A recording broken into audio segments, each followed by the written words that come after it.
আসসালামু আলাইকুম। কেমন আছেন সবাই? আশা করি সবাই ভালো আছেন। আলহামদুলিল্লাহ আমরা সবাই ভালো আছি। আজকে নতুন আর একটা দিন শুরু করলাম। আজকে হচ্ছে বারে রবিবার। আজকে বাহির থেকে ভিডিওটা শুরু করলাম। তো এখন যাচ্ছি হচ্ছে আমরা এক ভাবির বাসায়। উনি নতুন দেশ থেকে আসছে, তো ওনারে আমরা ইনভাইট করছিলাম, তো উনি আমাদের এখন ইনভাইট করছে। তো ওনাদের বাসায় একটা ছোট্ট একটা বেবি আছে, মালিহার সমান। ওনার জন্য যে মাহিয়ার হাতে গিফট, এগুলা কিনতে গেছিলাম সকালবেলা, কেনাকাটা করে এখন হচ্ছে বাজে দুপুর 2:30। আমরা বাসা থেকে বের হয়েছি, ডালিম গেছি একটু হাবিজাবি মানে চকলেট, চিপস, জুস টুস এগুলো কিনতে। তো আমরা এখন যাব। তো সকাল থেকে আর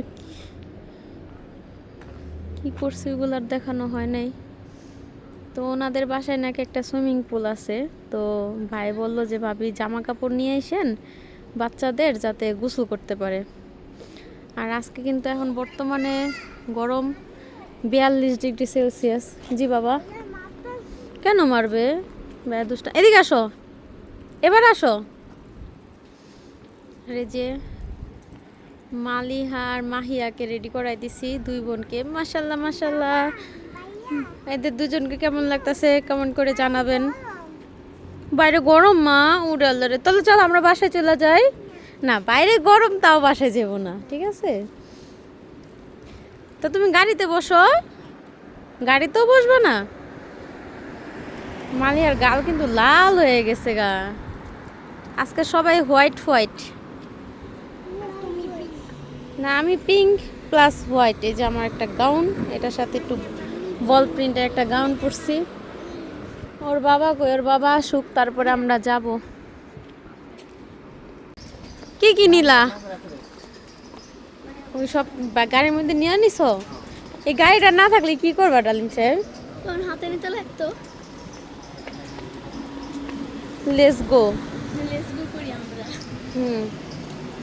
এই তো আমরা মেট্রো থেকে আসছি হচ্ছে আতুচার থেকে এখন রেনফেতে যাব হচ্ছে পাল্লা। আমরা রেনফের জন্য অপেক্ষা করতেছি, প্রায় এখানে ছিলাম আধা ঘন্টার মতন অপেক্ষা করছি। তো এই যে অপেক্ষার পরে শেষ পর্যন্ত উঠতে পারছি। তো ওনাদের বাসাটা বেশ অনেক দূরে, প্রায় আমাদের লাগছে হচ্ছে 3 ঘন্টা সময় লাগছে, যেহেতু রবিবার। আর রবিবার রেনফে মেট্রো সবগুলাই আধা ঘন্টা 40 মিনিট পর পর আসে। তো আমরা মেট্রো মিস করে ফেলাইছি একটা। তো এজন্য আমাদের সব জায়গায় একটু দেরি হয়েছে। আর ওই দিন অনেক গরম ছিল, গরমে পুরো অস্থির হয়ে গেছি। তো আমার পুরো ব্লগটি দেখে যাবেন, আর কেমন লাগে কমেন্ট করে জানাবেন। আশা করি আমার ব্লগটা আপনাদের ভালো লাগবে। ভালো লাগলে অবশ্যই একটা লাইক দিবেন। আমরা চলে আসছি পাল্লা স্টেশনে। এখান থেকে ওঠার পরে যে বাহিরে হচ্ছে এই মালিহাটার নাম যেন কি, ট্রাম্পা না যেন কি বলে, মাটির উপর দিয়ে যে ট্রেনগুলো যায়। তোমা এখন এখান থেকে আবার যাইতে লাগবে 3-4 স্টেশন, মানে মাটির উপর দিয়ে যে ট্রেনটা যায় ওইটা দিয়া। এখন ওই ট্রেন আসার জন্য অপেক্ষা করতেছি। আজকের রোদ্রের তাপ এখানে হচ্ছে 42 ডিগ্রি সেলসিয়াস, মানে মনে হইতেছে যে আগুনের উপরে দাঁড়ায় রয়েছি। এত খারাপ লাগতেছে মানে বলার বাইরে। তবে আল্লাহর রহমতে আবার একটু বাতাসও আছে। বাতাসটার জন্য আল্লাহ একটু স্বস্তি দিতেছে, নয়তো অবস্থা খারাপ হয়ে যাওয়ার মতন। মানে এই যে মালিহাই বিরক্ত করতেছে। অনেকটা সময় গেছে, বাসাতে বের হয়েছি সে 3টা বাজে, এখন বাজে হচ্ছে 5টা।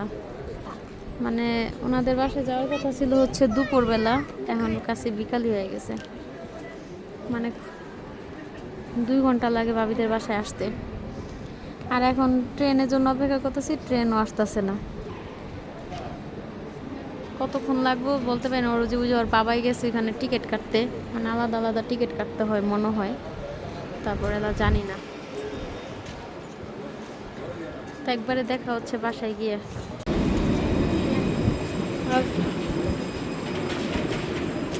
এটা ছোট্ট একটা ট্রেন। এদিক দা আসো, এদিক দা উঠি।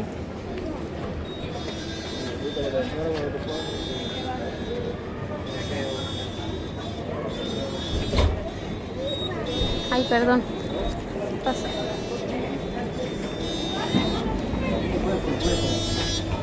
জীবনের প্রথম উড়া, পুরাই গ্রাম সাইড, মানে বিল আর বিল।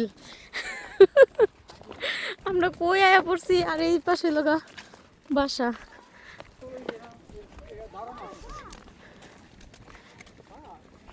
উফ, শেষ পর্যন্ত আইছি। মাহিমের মাথা ঘুরাইতেছে রোদ্রের তাপে, তাই না মাহিম? আমি তো অবস্থা অবস্থা খুবই খারাপ। বাসায় আসছি হচ্ছে 5:30 বাজে।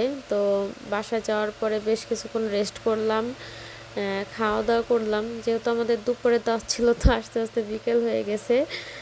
তো 6টা 6:30টার দিকে হচ্ছে খাওয়া দাওয়া করলাম। খাওয়া দাওয়া শেষ করে অনেকক্ষণ গল্প টল্প করছি। তো এখন বাজে হচ্ছে 8টা। তো ওদেরকে নিয়ে একটু নামলাম, যে আমরা উপরে ছিলাম, ওরা এখানে দেখতে পাচ্ছেন যে মাহিমের হাঁটু পর্যন্ত পানি। এটা বাচ্চাদের জন্য সুইমিং পুল, আর পাশে একটা ছিল বড়দের জন্য। কিন্তু আমরা তো আর বড়রা নামি নাই, বাচ্চারাই নামছে। আমার একটু ঠান্ডা লাগছে, তার জন্য কণ্ঠটা হয়তো একটু অন্যরকম শোনা যেতে পারে। যাই হোক, মানায় নেবেন, আর ভুল হলে ক্ষমা সুন্দর দৃষ্টিতে দেখবেন। তো খাওয়া দাওয়া শেষ করে যে সুইমিং আসছি, আসার পরে এখানে আধা ঘন্টার মতন থাকবো। থাকার পরে দেখবো মালিহার হাত পা মানে কি একটা অবস্থা হয়ে গেছে, দেখলে বুঝতে পারবেন। তো আমরা তারপরে চলে যাবো। আর বাসার ভিতরে কোনো ভিডিও নেওয়া হয় না, কারণ ভাবি অসুস্থ। তো এই জন্য আর কি কোনো খাবার দাবার বা কোনো কিছু আর কি অ্যালাউ করি নাই, ভিডিও করি নাই আর কি। ওনারা এটা পছন্দ করে না। তো যাই হোক, ওরা এখানে খুব মানে আধা ঘন্টার মতন ছিল, অনেক আনন্দ করছে। আর যেহেতু অনেক গরম ছিল, তো মানে গরমের মধ্যে স্বস্তি আর কি, ঠান্ডা পানিতে গোসল করতে পারতেছে। আর সুইমিং পুলের পানিটা অনেক ঠান্ডা ছিল। মানে আমি একটু পা ভিজাইছিলাম, ভাবতেছিলাম মনে মনে ভাবতেছে আমি যদি গোসল করতে পারতাম ভালো লাগতো। এই যে মালিহা সুইমিং করতে করতে দেখি হাত কি করছে, হাত থেকে এই যে হাত, ই আল্লাহ, হাতের পায়ে কি করছে।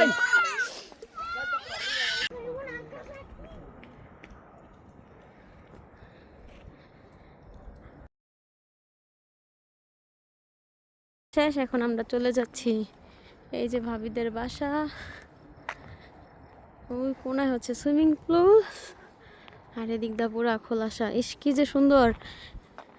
এখান থেকে একটু পরপরই মেট্রো ট্রেন আবে এগুলো যাইতেছে, খুবই ভালো লাগতেছে। এখন রোদ নাই তো, ঠান্ডা ঠান্ডা বাতাস।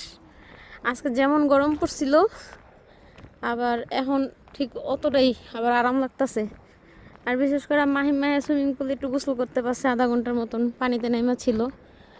আর ভাবিদের বাসায় ভাবি একটু অসুস্থ, তো ভিতরে আর ভিডিও করা হয় নাই। যতটুকু করছে ভাবি আমাদের জন্য অনেক কিছু আয়োজন করছিল। যাই হোক, এখন আমরা বাসায় চলে যাব। আমার পুরো ব্লগটি আপনাদের কেমন লাগছে কমেন্ট করে জানাবেন। আশা করি ভালো লাগছে। ভালো লাগলে একটা লাইক দিবেন, কমেন্ট করে জানাবেন আপনাদের মতামত। আজকে এই পর্যন্তই, এখন বাসায় চলে যাব। টাটা, বাই বাই, আল্লাহ হাফেজ।